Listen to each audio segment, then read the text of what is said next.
What the flip is up with Republicans and impeachment? Hello, welcome to What the Flip, and I'm your host, Victor Mogul. I grow more confident in my decision to leave the Republican Party every day of Trump's administration.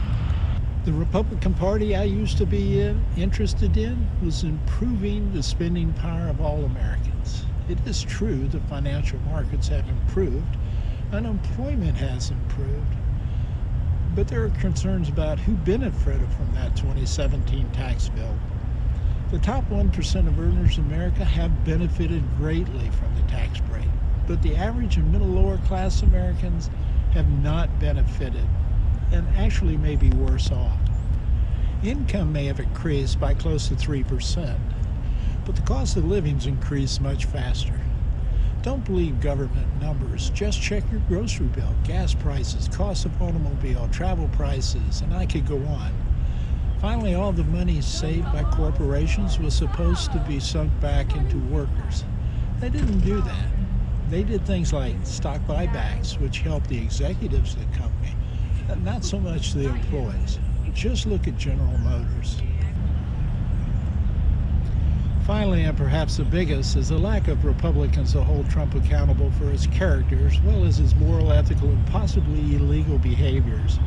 Republicans have failed to address this lack of expertise in job performance, the lack of eliminating Obamacare, no wall, the trade war disaster, failed denuclearization summits, the elimination of the Iran deal, no replacement for NAFTA, failure to bring troops home, the Puerto Rican disaster, extremely high turnover in all positions of his administrations, nepotism, background violations, denouncing climate scientists, and finally the worst, sucking in taxpayer dollars to his private company so he can benefit from it.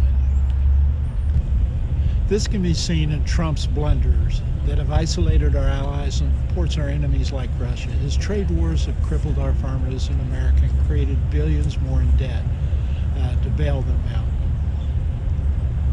He has put the United States on the list of human rights violations with his immigration policy. His behaviors caused an investigation into campaign corruption.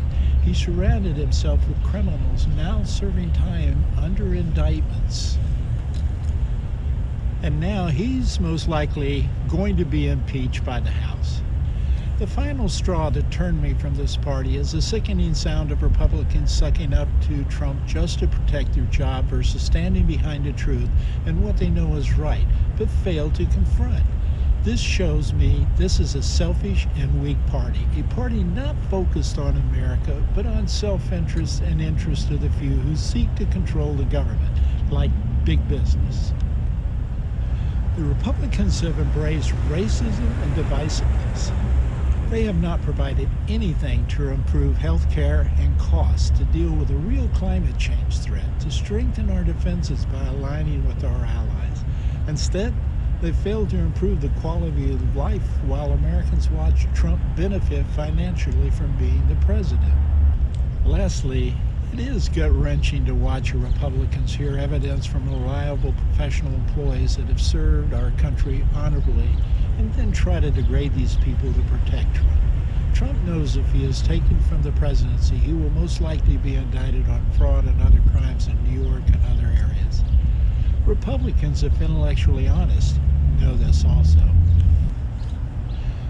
The leadership of the Republican Party has failed to protect what used to be a party of values with respect and honor and opted for a cowardly group of mostly white men who will turn a blind eye to corruption, immorality, and ethics.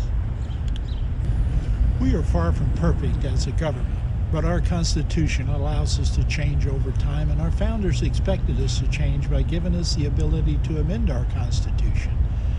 We only have ourselves to blame for not becoming more active in selecting the quality leaders to protect and guide our government for the interest of all Americans as defined by the preamble to the Constitution. Keep in mind the 60 million people that Trump mentions are part of 360 million people in America.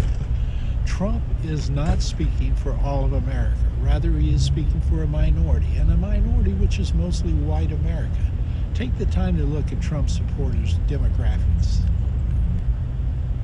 There are some things I don't like about Democratic programs, but unfortunately in this country we have chosen to adopt a two-party system for the United States. So the choice is between a party that is concerned about people versus a minority of people, or a party that supports Trump, because Trump controls 80% of the 60 million Republican voters. A party that is afraid to vote to impeach and remove Trump and provide a far better candidate to run in 2020. I'm your host, Victor Vogel, and this is What the Flip. Take your responsibility as a citizen seriously. Get out and support whatever will eliminate Trump's lack of competence, ethics, morality, and most likely illegal behavior, whether that is impeachment and removal of Trump or by voting against him in 2020 elections. Help provide us with leaders that will restore America as the leader of the free world and the defender of freedom.